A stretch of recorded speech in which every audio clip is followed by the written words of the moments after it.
નમસ્કાર દર્શક મિત્રો, કચ્છ સમાચાર ન્યૂઝ ચેનલમાં આપનું સ્વાગત છે। તો હવે ચાલો જોઈએ આજના મુખ્ય સમાચાર વિસ્તારથી।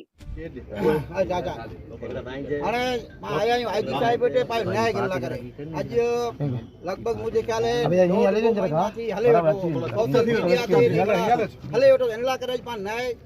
आया हूँ तो IG साहब जा मैन जो PI आई जो हाजिर रही ने पाँ वटा 12 जेते अची ने गिंदा आवेदन पत्र तो पाके को उस्कराई जनक को पण अड़ो रड़ो पीर ना करे जी पाके न्याय खपे तो हिकिड़ो व्यक्ति आखी एनी समाज के रखड़ा रहियो है या तो समाज में किते पण की कमकाज हुए जिनमें अटकाव करे रहियो है ई माण्हू इन ला करे पाण न्याय गिन ला करे आया आहियूं।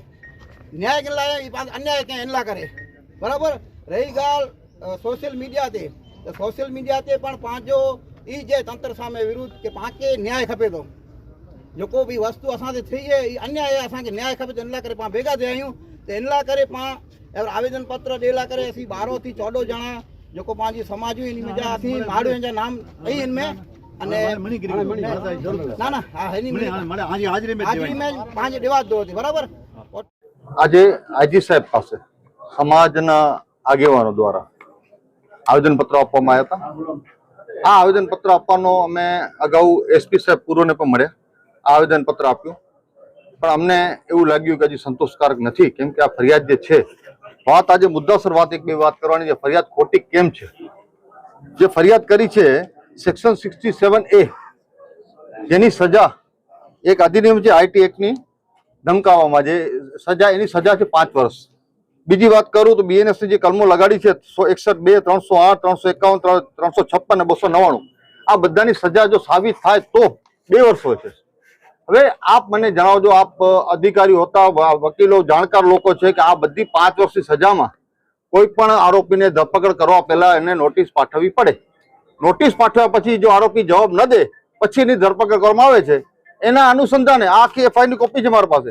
એના બદલે રાત્રે ફરિયાદ કરીને સવારે જ્યારે ઉપાડવામાં આવે અને આ ફરિયાદમાં બીજી લોલમપોલ તમે જોવા જાઓ તો આ ફરિયાદનો સમયગાળો દેખાડો છે 11/11/2025 यानी 6 महीना पहलाथी आ बनाव बनतो आव्यो छे। आटला महीना ए लोको क्यां हता? वात करी के आरोपी बीजा जे 13 नाम नाखवामां आया आरोपी तरीके जुम्माभाई पोते कहे छे के 2 आरोपी छे बाकी में नाम नाख्या नथी।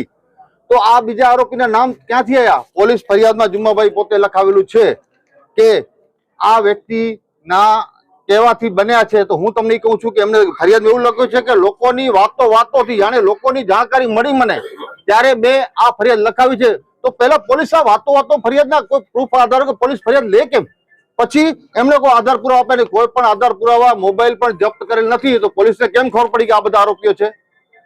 पहला पोलीस काई मुद्दा मामला तमने तो आरोपी केम साबित थया तमारी पासे? पोलीस ने केम आ पोलीस ने उपरथी एक प्रेशर करीने फरियाद तात्कालिक रातोरात नाखवामां आवी ने केवा टाइमे धरपकड करवामां आवी जे 3 દિવસ जाहेर रजाओ छे काले पण रजाओ छे એટલે આ જે આ લોકો 4-5 દિવસમાં છૂટી ન શકે એક ભયનો માહોલ સમાજોમાં ફેલાવવાનો જ્યારે કામ કરતા હોય ત્યારે હું તમને કહું છું ને આમાં એક મુદ્દો સેન્સિટિવ મુદ્દો પણ એમણે નાખ્યો છે એફઆઈઆર ની અંદર કે મોહમ્મદ પૈગંબર સાહેબ વિરુદ્ધ અપમાનજનક લાગતા મેં આ ફરિયાદ કરી। આ એફઆઈઆર ની મુદ્દો આ મુદ્દામાં ક્યાં આવે છે? કોણે અમારા નબી ઉપર કોણે કરી છે ગુસ્તાખી? અમે એને માફ નથી કરતા તમે કેમ કહો છો કે મુસ્લિમ સમાજના આગેવાનો ગુસ્તાખીમાં તમારો કોઈ આધાર છે? આ એફઆઈઆર માં નોંધેલી વસ્તુ છે। એટલે આ વસ્તુ એક ને એક ફક્ત ને ફક્ત લોકોને દબાવવા પોતાનો પ્રભાવ જાળવવા માટે જ્યારે બનાવ બન્યા ત્યારે પોતાની પ્રતિષ્ઠાને ઢાંકવા માટે आ एक षड्यंत्र हूँ कहूँ छूं एने षड्यंत्र करीने समाजना लोकोने दबावनो प्रयास कर्यो छे। आ व्यक्ति फक्त ने फक्त समाजमां भागलानुं काम करे छे। आ व्यक्ति हमणां ज आज आवेदन पत्रथी पण अमारा समाजमां भागलानो मोटो मोटो प्रयास कर्यो छे अमुक लेभागु तत्वो द्वारा अने ए लोको मरतिया लोको द्वारा आ एक भागला पाडવાનો प्रयास छे। आ मैं एक ज मांगणी छे, आ फरियाद साव तद्दन खोटी छे। पोलीसे जे आ कलमो लगाड़ी छे एनी अंदर पोलीस डायरेक्ट धरपकड करती नथी सकती, पोलीस पासे कोई पुरावा नथी तो पछी आ आरोपी साबित केम थाय छे? एना बाबते अमे आईजी साहेबने रजूआत करवा आव्या हता। जो अमने न्याय नहीं मळ्यो तो हाईकोर्ट ज छे अने आईजी डीजी पासे पण अमे जशुं केम के आ तद्दन खोटी छे। लोकोने हैरान करवा परेशान करवानो आ एक प्रयास छे। जी मारुं नाम अली मोहम्मद जत छे। आजे अमे आईजी साहेबने मुलाकात माटे आव्या हता। कच्छना मुस्लिम समाजना 6 समाजना प्रतिनिधिओ अखिल कच्छ जत मलिक समाज, अखिल कच्छ मियाणा ग्रासिया समाज, शेख दादा समाज, सैयद समाज, मंदरा समाज અને કુંભાર સમાજ આ સમાજ જે છે એ કચ્છમાં બહોળી સંખ્યામાં પોતાનું પ્રતિનિધિત્વ કરી રહી છે। અને આજે જે જુમાભાઈ રાયમા દ્વારા કચ્છના મુસ્લિમ સમાજના આગેવાનો વિરુદ્ધ જે ફરિયાદ લખવામાં આવી છે ખંડણીની, તો એ ખંડણીની ફરિયાદ રદ થાય, એ ફરિયાદ ખોટી છે એવું રજૂઆત કરવા માટે અમે આજી સાહેબનું આજે મુલાકાત લેવા માટે આવ્યા હતા. આજી સાહેબે એમના પ્રતિનિધિઓ મારફત અમારું આવેદનપત્ર સ્વીકાર્યું છે, તો એમનો આભાર માનું છું. અને એમણે અમારી સાથે ટેલિફોનિક વાત કરી છે અને એમનો વિશ્વાસ અપાયો છે. તો અમારી આજની દિવસે આ જ માંગ છે કે જુમાભાઈએ ફરિયાદ કરી છે અને એમ કહે છે કે મેં માત્ર 2 જણાના ખંડણીમાં નામ આપ્યા છે. તો ખંડણીમાં 2 જણાના નામ હોય તો પછી 13 જણા વિરુદ્ધ ફરિયાદ કેમ ખંડણીની દાખલ થઈ? આવી ભારે કલમો સાથેની ફરિયાદ પોલીસ દ્વારા કરવામાં આવી છે કે જુમાભાઈ દ્વારા કરવામાં આવી છે? એની સ્પષ્ટતા યા તો પોલીસ કરી શકે છે યા જુમાભાઈ કરી શકે છે. જુમાભાઈ એમ કહે છે કે મેં નથી કરી. પોલીસનો આ અંગેનો કોઈ નિવેદન હજી આવ્યું નથી કે આ ફરિયાદ કોણે કરી છે. તો જુમાભાઈ એમ કહે છે કે આ પોલીસે નામ ખોલાવ્યા છે. એટલે આ વિરોધાભાસ નિવેદનો છે બંને જગ્યાએ. તો અમે આઈજી સાહેબનું ધ્યાન દોર્યું છે કે આની તપાસ થવી જોઈએ અને આ મુસ્લિમ સમાજના જે જવાબદાર આગેવાનો છે, સમાજના આગેવાનો છે, હિતરક્ષ સમિતિના આગેવાનો છે, એ બધાએ વિરુદ્ધ આ ફરિયાદ ખોટી જે ખંડણીની ફરિયાદ છે રદ થવી જોઈએ. કારણ કે એ સખીદાતાઓ છે. આજે એમને 20 લાખની ખંડણી માંગવા માટેનો એમને કોઈ રાય એમની પાસે કોઈ એવી ચીજ નથી કે જે પુરવાર કરી શકશે.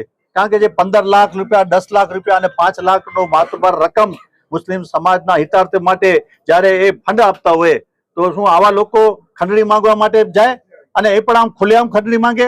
એ વિરોધાભાસ નિવેદન છે. એટલે આવા નિવેદનોની ફરિયાદ ચકાસણી થવી જોઈએ, પછી જ ધરપકડ થવી જોઈએ એવી અમારી માંગ છે. હવે આ બાબતમાં ઉચ્ચ ન્યાયાલયમાં જવાનું થશે તો પણ અમે આ સમાજો સાથે સમાજો જશે અને જરૂર પડશે ગુજરાત પોલીસના વડાને પણ આ સમાજો મુલાકાત માંગશે જો અમને અહીંયા ન્યાય નહીં મળે. પણ અમને વિશ્વાસ છે આ પશ્ચિમ કચ્છ પોલીસ ઉપર કે તાત્કાલિક અમારી જે માંગણીઓ છે એને સ્વીકારશે અને એ જે ફરિયાદ છે એ ફરિયાદ કેન્સલ કરવા માટેની વિધિવત કરશે. મારું નામ પઢિયાર સાલેમ અહમદ આદમ અને હું મિયાણા સમાજનું પ્રમુખ છું અને અબડાસાનું આજે 4 ટર્મથી સુન્ની હિતરક્ષ સમિતિનું પણ પ્રમુખ છું. આજે અમે આજની 10 તારીખે અમે અંજારમાં ગાંધીધામમાં એસપી સાહેબને પણ આવેદનપત્ર આપ્યો હતો. ત્યાર પાછળ આજે 13 તારીખે અમે આઈજી સાહેબને આવ્યા હતા અને આવેદનપત્ર આપ્યો છે. હું એક સંદેશ કહેવા માંગુ છું કે સાચું બોલવું જોઈએ.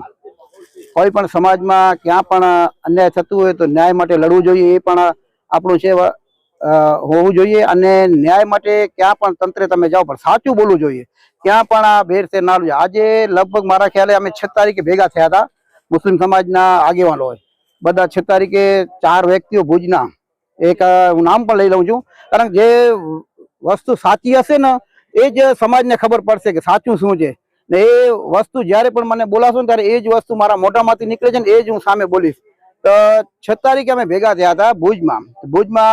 આપણે આદમભાઈ ચાકી, અલીમામભાઈ જત અને જુમાભાઈ નોડે અને આપણે 4 વ્યક્તિઓએ ભેગા કર્યા હતા. આપણી સમાજના 101 માણસોને, તો 71 માણસો હાજર રહ્યા હતા, આગેવાનો બધા કચ્છના નામી અનામી માણસો બહુ આગેવાનો હાજર રહ્યા હતા અને તટસ્થ આગેવાનો હતા. તો એની વચમાં અમારી હાલી કે ભાઈ આજે 1 મહિનાથી આ હાલે છે જે મીડિયામાં, સોશિયલ મીડિયામાં જુમાભાઈ અને 2-3 જે લેડીસોમાંથી વ્યક્તિઓમાં જે હાલે છે બબાલ, એ બધું પૂરું કરી નાખીએ તો સમાજ એક સાથે રહે, એમાં મજા છે. ને આ સોશિયલ મીડિયામાં સમાજ આગળ વધે નહીં, એના માટે અમે ભેગા થયા હતા.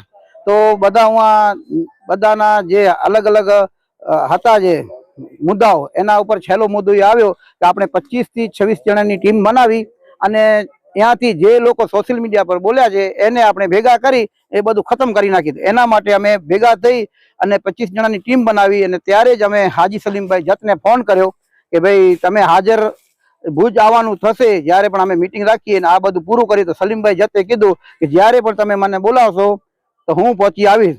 પછી જુમાભાઈ રાયમાને ફોન કર્યો, આપણે જુસફભાઈ જત કર્યો, જુસફભાઈ આપણા ફારૂકવાળા પેપરવાળા જત, અને આપણા જુમાભાઈ નોડે અને અલી મોહમ્મદભાઈ હિંગોરજા પણ હતા. એ વાત કરી ફોન ઉપર. તો જુમાભાઈ સ્પષ્ટ ના પાડી દીધી કે હું આવીશ નહીં, મને વ્યક્તિઓના નામ આપો, કોણ છે આગેવાન, શું છે. હું એમ કહું છું કે તમે સાચા છો તો સમાજની વચમાં આવી જાઓ ને, આગેવાનોની વચમાં આવી જાઓ. ઘણા આપણા આલે બેત, આલે રસૂલ, આપણા સરના તાજ છે, એને મળીને અમને બોલાવો તો અમે આવશું બોલવા. આ જે સમાજોમાં વિખવાદ કરાવો છો, એક બાજુ તમે કીધું સોશિયલ મીડિયામાં ઇન્સ્ટાગ્રામમાં એક વિડીયો રાખ્યો છે કે હું વ્યક્તિ બે ઉપર જ કરી છે છેતરપિંડીની ફરિયાદ, બે વ્યક્તિ ઉપર, તો પછી બીજા ઉપર કેમ થઈ ફરિયાદ? એ ના પાડે છે તો ફરિયાદ કોણે કરી? એ વ્યક્તિ કહે છે કે હું બે વ્યક્તિ ઉપર જ કરી છે ફરિયાદ, બીજા ઉપર હું નથી કરી. તો આ આપણે જે લખાવે છે જે ખંડણીની ફરિયાદ, તો બીજા ઉપર કોણે કરી ફરિયાદ? તો એ પોતે આવી અને જાહેરમાં સમાજની વચમાં કહે કે કોણે ફરિયાદ આ બીજા ઉપર કરી છે, તો પછી આ કેમ કહે છે કે બે ઉપર જ હું કરી છે? તો આ બીજું કે સમાજોમાં, અલગ અલગ સમાજોમાં જે હમણાં આવેદનપત્ર, એમાં પણ વિખવાદમાં વાતો કરાવવામાં આવે છે. એ બધું જમાભાઈ બંધ કરો. તમે ઘણા ટાઈમોથી, મારે ખ્યાલે હું તમને ઓળખું છું, 1998 થી તમે આગેવાન છો, તો પછી આવી રીતે લાસ્ટમાં તમે આજે 4-5 વર્ષથી નથી કોઈ સંસ્થા બનાવવા દેતા, નથી કોઈ સમિતિ બનાવવા દેતા. જ્યાં પણ કોઈ સમાજ ભેગી થાય તો તમે અલગથી જ રહો છો. એવી રીતે શા માટે કરો છો? હું, મારો એક સંદેશ છે કે તમે સાથે રહો, અને જે પણ હશે ને, કોઈ પણ તમારા ઉપર અન્યાય કરશે તો અમે ન્યાય માંગી લેશું. તમે આ રીતે ખોટો ગેરમાર્ગે ન રહો સમાજના આગેવાનોને, અને ખોટી રીતે તમારું જે નામ આવે છે અફવાઓમાં, એ તમે સમાજની વચમાં આવી અને જાહેર કરો. નહીં તો અમે હજી પણ અમને ન્યાય અહીંયા નહીં મળે તો અમે આગળ પણ હજી જશું. એ અમારો સંદેશ છે. તો એક છે કે 2 જણાને અટક કર્યો છે, ખંડણીનો કેસ છે, મુદ્દામાલ શું છે? 2 દિવસ રિમાન્ડમાં કોઈ મુદ્દામાલ મળ્યો નથી. આ કિનાખોરીથી ફરિયાદ કરવામાં આવી છે. અને કોઈકની ધોરણી જુમાભાઈ એમ કહેતો હોય કે 2 જણા ઉપર મેં ફરિયાદ કરી છે, તો પછી આ 11 જણા કેમ આવ્યા? એ પોતાના નિવેદન કહે છે કે આ ફલાણાભાઈ નિર્દોષ છે, ફલાણાભાઈ નિર્દોષ છે, તો પછી તે ફરિયાદ કેમ કરી? પોલીસ એમ કહે છે કે મને જુમાભાઈએ ફરિયાદમાં નામ દીધા છે. જુમાભાઈ ને પૂછીએ તો એમ કે છે કે કોલ ડિટેલો પરથી નામ આવે. કોલ ડિટેલો પરથી પોલીસને કેમ કરશે? બધાના નામ તો જુમાભાઈ જ આપે ને. આ નંબર કોણ છે? અલી મામદ સાથે કોના છે નંબર? એટલે આ દેશ તો અહીંથી ખોટો માણસોને હેરાન કરવા માટે અને સમાજના આગેવાનો અંદરો અંદર બાજે એના માટે આ ષડયંત્ર કરવામાં આવેલ છે. મારું નામ યુસુફ શાહ મોહમ્મદ શાહ સૈયદ, અને હું સૈયદ સમાજના તરફથી, અને અમારા ભાઈ અમીર શાહ, જે સમાજના 14 અગ્રણીઓ ઉપર જે ફરિયાદ કરવામાં આવી છે, એમાં અમારા ભાઈનું પણ નામ સૈયદ અમીર શાહનું પણ નાખવામાં આવ્યું છે. તે બાબત માટે અમે તમામ સમાજોની સાથે આજે આઈજી સાહેબને જે આવેદનપત્ર આપવાનું હતું, તેના માટે આજે તમામ સમાજો સાથે આવેલ છે. અમારી માંગ એ છે કે આજે છેલ્લા 1.5 મહિનાથી આ મેટર ચાલુ છે, રમજાન મહિનાથી. રમજાન મહિનામાં સોશિયલ મીડિયામાં તમામ મુસ્લિમ સમાજના જે કંઈ અગ્રણીઓ હતા, જેમનો વાદ વિવાદ એકબીજા પ્રત્યે જે કંઈ ચાલુ હોય તે, પણ વ્યક્તિગત રીતે 2 વ્યક્તિઓનો વિવાદ ચાલુ હતો. એ વિવાદની અંદરમાં રમજાન મહિનામાં જ હાજી જુમા તરફથી એક મેસેજ નાખવામાં આવ્યો કે મારી કોઈ સમાજ સાથે લડાઈ નથી, અને હું તમામ સમાજોની સાથે મળી અને હાલું છું. પછી 8-10 દિવસ રહીને એવો મેસેજ નાખવામાં આવ્યો કે ભાઈ મહમદ સબાવાની બેઠક ઉપર સમાધાન થઈ ગયો છે, જે લોકો સાથે મારા મતભેદ હતા એ પૂરા થઈ ગયા છે, અને બધા લોકોથી પણ મારું સમાધાન થઈ ગયો છે. અને સમાધાન પાછળ અચાનક રમજાન પૂરો થયો ને 8-10 દિવસ પાછળ એવી રીતે ફરિયાદ કરવામાં આવી રાતોરાત. અને જ્યારે ગાંધીધામ એસપી ઓફિસમાં આવેદનપત્ર આપવામાં આવ્યો, ત્યારે એસપી ઓફિસમાંથી એવો કહેવામાં આવ્યો કે વ્યક્તિગત રીતે 2 ઉપર ફરિયાદ છે, બાકી કોના ઉપર ફરિયાદ નથી. તો અમને એ ખબર નથી પડતી કે ભાઈ તમે એમ કહો છો કે 2 પર ફરિયાદ છે, તો બાકી 12 જણા ઉપર ફરિયાદ કેમ થઈ? બરોબર. અને બીજા નંબરની વાત છે કે હવે એમાં એક સૌથી મોટો મુદ્દો એ આવ્યો છે કે આમાં જે લોકો છે, આલે રસૂલ સમાજ મોહમ્મદ પૈગંબર સાહેબના વિશે જે મુદ્દો નાખવામાં આવ્યો છે, તો એવો કેવો આલે રસૂલ હશે જે પોતાના નાના જાનની કોઈ એવી વાત હોય જેના સાથે કોઈ ખોટો કાઢતો હોય એને સમર્થન આપે? એટલે એ પણ અમારા માટે ખૂબ જ દુઃખની વાત છે કે તમે સીધી લીટીની અંદરમાં આલે રસૂલ સમાજનો મજાક બનાવી નાખ્યો છે. અને ખરેખર એ વસ્તુના તમને કોઈ પણ રીતે, જે રીતે પણ સમાજ બધા નિર્ણય લેશે અને જે રીતે સમાજ નિયમ પ્રમાણે હાલશે, એ પ્રમાણે સૈયદ આલે રસૂલ સમાજ તમામ સમાજો સાથે છે. અને જે સમાજોના નિયમ બનાવશે અને જે રૂલ્સ બનાવશે, એમાં સૈયદ સમાજ આલે રસૂલ સમાજ છે એ સાથે ચાલશે. અને જે આગળ જવાનું થશે તો આગળ જવા માટે તૈયાર છીએ, અને જે સમાજોના નિર્ણય છે એની સાથે સૈયદ આલે રસૂલ સમાજ છે. નમસ્કાર દર્શક મિત્રો, આ હતા આજના મુખ્ય સમાચાર. તાજા સમાચાર સાથે ફરી મળશું. જોતા રહો કચ્છ સમાચાર.